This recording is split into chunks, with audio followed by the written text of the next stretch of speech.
Hey guys, Levi for the Rag Company, and in today's FAQ, have I got some questions to answer for you. So let's get to it. The first question, KCX Reactive Shampoo. Can I mix it with GSF? Reactive shampoo is such a low pH, it's a 1. Therefore, it works great at being able to declog certain types of coatings, yet it also is able to remove a number of minerals and contaminants that are on the surface of your paint, and you need it to be strong. So follow those dilution ratios.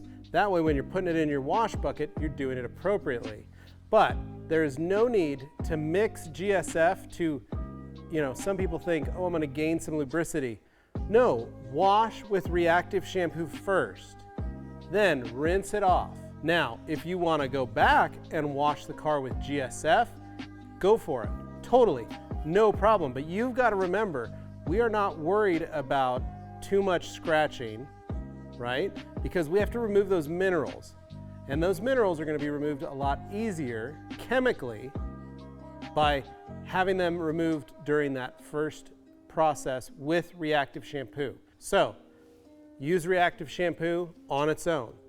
Well, hopefully that answered your question. As always, guys, if you have future FAQs, put them down in the comments below and we will be sure to make that our next video. And as always, like, share, comment, subscribe, and we'll see you next time right here on the Rag Company FAQ channel. Thanks for watching.